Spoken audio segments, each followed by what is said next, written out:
What's up, guys? Coach Vassar.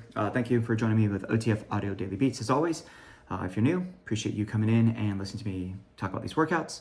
Hopefully it provides value for you to coach better, have better understanding, and feel prepared going into your class blocks. We're going to break down Sunday, March 2nd, which will also repeat on Wednesday, March 19th. This is a ESP 30-30 day. As always, we'll talk about the 2G, the key concepts, treads, rower, weight floor, talk about the 3G, and then get you on out of here. So looking at this workout, we're gonna have 3 blocks on the treads, working on cardio in 3 different ways. You have endurance by keeping your push and base consistent. Second, strength with inclines. And last, power with 3 all-outs. On the rower, you row in block 1, 300 meters at a time. On the floor, there's 3 blocks, 3 different ways. Endurance with high reps, strength with heavy loads, explosive power as you finish with burpees. Yay. You're gonna need the benches out, so just be aware of that. Looking at the treads, block 1, 9.5 minutes, 90-second recovery, 6.5 minutes, 90-second recovery, 3 minutes and 45 seconds for the third block. All right, so for the 9.5-minute block, obviously the longest one of the day, it's about endurance. We wanna maintain pushes and bases. So that first round kind of establishes what they want to repeat. And it's nice and simple. It's a 2-minute push, 1-minute base on repeat 3 times. That's it. So power walkers 5+ on the incline, joggers and runners. I'd honestly put them right about 1 up to 1.2, 3 or so, and just hang out there. Bikes and striders, probably 3 gears over a base. Keep it simple. 1-minute base, repeat 3 times, and then maintain the push, maintain the base, followed by a 30-second all-out at the very end. Now, block 2. The goal here is to maintain their base speed for 6 minutes as they do some roll-in hills, and they finish with a 30-second all-out. Now, this is going to be a base at 6%, joggers and runners. Power walkers are at 8% or greater, so this should feel like a push. It should be uncomfortable. They should definitely find that orange probably within like 30 seconds to 45 seconds of that first hill. And then during that second base, heart rate will elevate for a little bit, but then start to level out. But on the second hill, the heart rate will spike up a little bit quicker. They should find that orange sooner. And then same thing for that third hill. Because adding 5% is pretty aggressive with the incline for the joggers and runners. Bikes and striders, they're just gonna alternate between push and base gears, as always, when it comes to the roll and hill work. And then your third block, 3 rounds, 45-45. So 45 all out, 45 walk recovery. Maintain or increase the all-outs every round.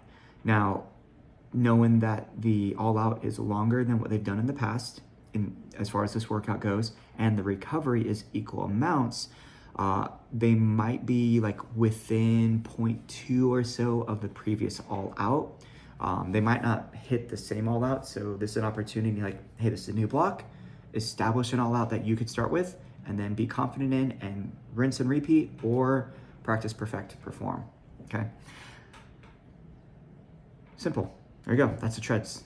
Nice little sprinkle of ESP for you over there. Now on the weight floor rower side, block 1, we are going to see some combo movements, but this stuff is you will have to do over at the weight floor, and then they'll head to the rower, knock out the row, and then come back. We're going to see alternating reverse lunge times 2, calf raises. So they'll do a lunge, calf raise, and that's 1. They have 8 reps of that, I believe. As I talk about the rest of it, of course, I'll look up on the fitness library.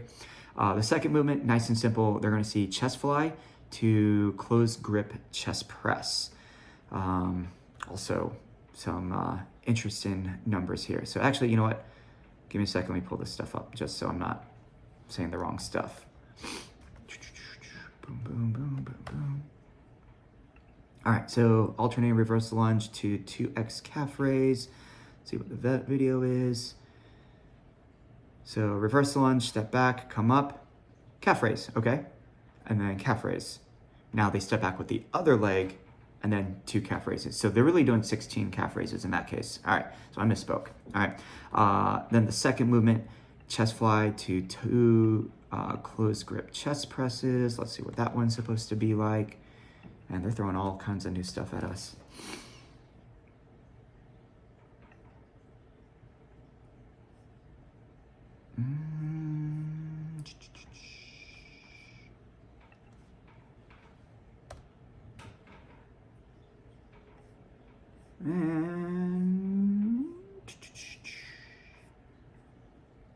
Cool. It is not even in the fitness library. So yeah, I will make sure to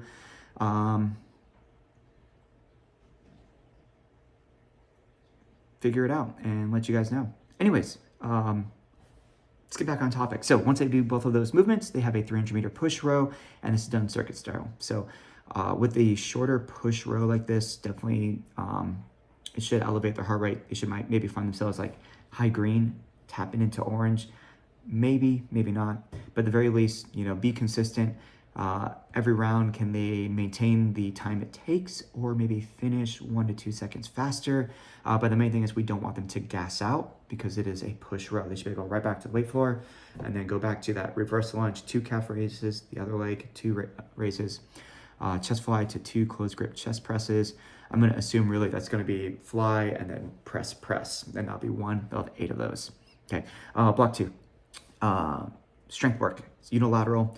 They're going to do single arm, neutral grip, step down, 8 on each side, and then split stance, single arm, high row. 1 hand on the bench, both feet are on the floor, but split stance, and then driving the elbow out, 8 on each side. Nothing too crazy there, but obviously have them start with like a more moderate weight, and then as they repeat, could they control their tempo, slow it down, go heavier, or maintain what they're doing. Now the third one, oh fun, 45 seconds of work and then 45 seconds of rest with good old count and remember reps as well. Oh, it's gonna be grand. We're gonna have the full burpee to bench hop over. Now this is the one where they'll start on one side of the bench, chest to the deck, they'll drop all the way down for that full burpee. And then if the video decides to load, they will hop over, obviously, and then I believe they hop back and perform a burpee on the same side. Of course, the one time I need the video to load, it is not loading. Yep, so they are going to do the burpee. They're going to place their hands on the bench, do the bench hop over. So hands stay on the bench, feet hop over, feet come back, do a burpee on the same side. Cool. All right, 45 seconds there, they'll count. Remember how many reps they took. 45 seconds of rest. Do that 3 rounds. In all transparency, most people will really hate this, and they'll probably go slow. They'll probably take breaks. Honestly, getting at least 6+ reps is a win. For the people who are up for the challenge, this is one where, you know, we could probably really push the pace and see 10 to 15, but that's going to be a very hustle mindset to do that. But if you do it right, I mean, heart rate's going to be elevated. They're going to get gassed, and that's what part of the fun about burpees are. Fun. Hey, it's fun, or it could be the first 2 letters. Depends on how you spin it. Let's look at the 3G. So treads, you're going to have 3 blocks. Rowers, 1 block. Weight floor, 2 blocks. So on the treads, endurance, strength, power, very similar to the 2G. Block 1, push, base, all out. Is 90-second push, 45 base, 2 times. Nothing changes there. 30-second all out. So 5-minute block, maintain the push, maintain the base, knowing that the base is a little bit shorter compared to compared to the 2G, but the push is also pretty short. I would probably keep them very similar. So 6% for the push, or for the power walkers, joggers, runners, about 1, maybe 1.2 over their base. Okay. Block 2, 4 minutes of hill work followed by a 30-second all out. 6% flat road, 6% flat road, a minute each. Maintain their base for those 4 minutes, 30-second all out. Block 3 is power. This is the exact same thing, but done at 30-second intervals instead of 45. So 3 rounds, 30-second all out, 30-second walk recovery. Knowing that there is very minimal recovery, they should be able to stay very close to the all outs they finished block 1 and 2 with, and then try to maintain it or increase it. There's only 75 seconds to recover between each block, and if they really are aggressive, they might not get back to base when they're ready. If they're more on the conservative side, between the blocks, they might find them green and get back to base. Now, for the rowers, there's going to be 2 parts to this very long circuit. There are going to be 3 row distances, 600, 400, and 200. After each one of those, they're going to perform a squat jack with the floor tap. So feet start together, they hop the feet out, one hand taps the floor as they drop the hips, come back up, feet come together. The next rep, after they hop out, the other hand will touch the floor, pop back up. Once they've completed the 200-meter push row and 10 reps of that movement, they will repeat that entire sequence back to 600, but now they're going to do the 1, 2, 3 knee drive combo. So step, step, knee drive, step, step, knee drive. Once they finish 3 rounds of that, 6, 4, 200, and the movement for 10 reps, they will row until the 30-second all-out finisher. Weight floor. We are going to see a combined endurance and strength block in block 1. So part 1 is endurance. It's going to be the same 2 movements from the 2G, just obviously without the row. So you have the alternating reverse lunge to 2 calf raises, followed by the chest fly to 2 reps of the closed grip chest press. They're going to do that 2 times. Then they go to the strength circuit. So the step down, the high row, 8 reps each, complete 2 rounds, and then they'll do all 4 movements as one big block. Okay. On the second block, it is the power block from the 2G, but of course now 30 seconds apiece. So full burpee bench hopovers, 30 seconds, remember the reps, match your beat on the second and third attempt. Super fun, super festive. As I jokingly tell people, burpees don't like you either, so just do them anyways. Anyways, that's all I got for you guys. Very simple on paper, but bring it to life about the benefit of fighting through that fatigue, fighting uphill, burning through the reps, challenging themselves to really go heavy on the strength time, really push the pace when it comes to the burpees and work, and have some fun with it. There you go, coach it down.